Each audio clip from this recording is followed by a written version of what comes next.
तो इधर छत्तीसगढ़ में विधानसभा की कार्रवाई का आज 8वां दिन है। सीधे आपको लिए चलते हैं। सदन में विधायक अजय चंद्राकर ने सवाल उठाए हैं।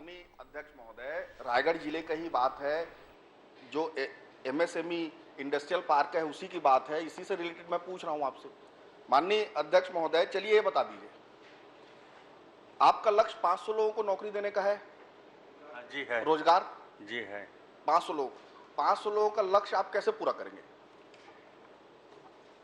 इसमें हमारा 50 प्लाट उसमें दिया गया है और 5000 से 20,000 स्क्वायर फीट का अलग अलग उद्योग लगेंगे, तो निश्चित तौर पर 500 लोगों को रोजगार का लक्ष्य है वो पूरा होगा। माननीय अध्यक्ष महोदय, अभी तक एक आवंटन नहीं हुआ है।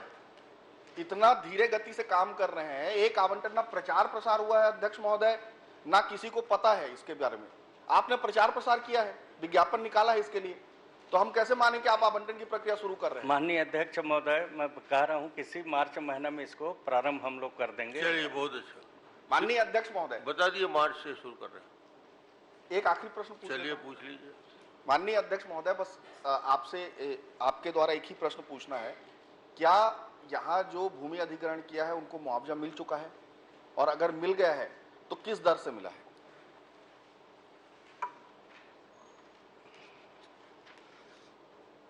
माननीय अध्यक्ष महोदय, जितने भी अधिकृत जमीन किया गया है उनको सभी को मुआवजा मिल चुका है, किसी का कोई शिकायत प्राप्त नहीं हुआ है। श्री दलेश्वर साहू, क्रमांक 5।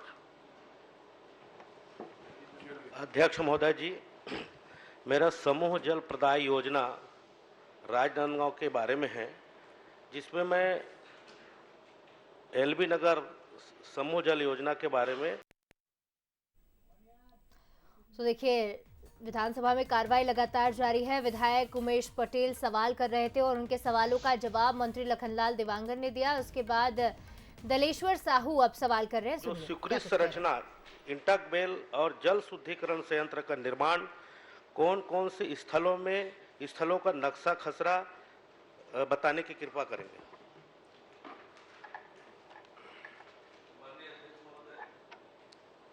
राजनांदगांव जिले में 5 MBS स्वीकृत हैं, 2 पूर्व से हैं, धीरी और। अध्यक्ष महोदय, मुझे भाषण नहीं चाहिए, मुझे उत्तर चाहिए। मैं जो 2 शब्द में बात किया हूँ, लाल बहादुर और ढीरी उरी में जाने की क्या जरूरत है? चलिए, थोड़ा बिल्कुल भूमिका के साथ बता रहे हैं ना, धैर्य रखिए ना।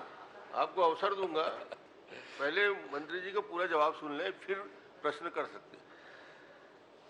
जल जीवन मिशन के अंतर्गत पूर्व से 2 संचालित है। जल जीवन मिशन से 3 MBS स्वीकृत हुए हैं।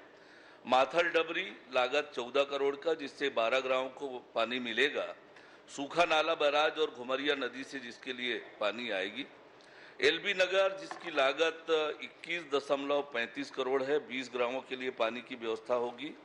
खातू टोला बैराज और झूरा नदी से पानी लाने की योजना है। मोगरा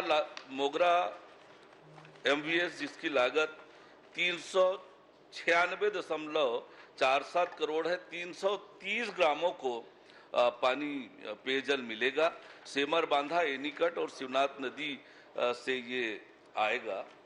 जहां तक माननीय सदस्य ने प्रश्न पूछा है, एलबी नगर के मामले में प्रश्न ये पूछना जो चाह रहे हैं, वो वास्तविकता ये है कि चारागाह की जमीन पर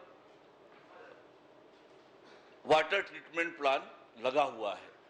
ग्राम पंचायत ने प्रस्ताव पारित किया उस स्थान के लिए, और उसके बाद चारागाह की जमीन शासकीय जमीन होती है, और इसलिए वो शासकीय जमीन पर ही बना हुआ है। अध्यक्ष महोदय, मैंने सिंपल सा क्वेश्चन, साधारण सा उत्तर चाहा हूँ कि कौन से नक्शा खसरा में आपने मेरे पास जो प्रस्तुत किए हो, आपने जो उत्तर दिए हो, वो कृषि भूमि है और किसी किसान का जमीन है। आपने तो सदन की कार्रवाई लगातार जारी है। विधायक दलेश्वर साहू सवाल कर रहे हैं और डिप्टी CM अरुण साह उनके तमाम सवालों का जवाब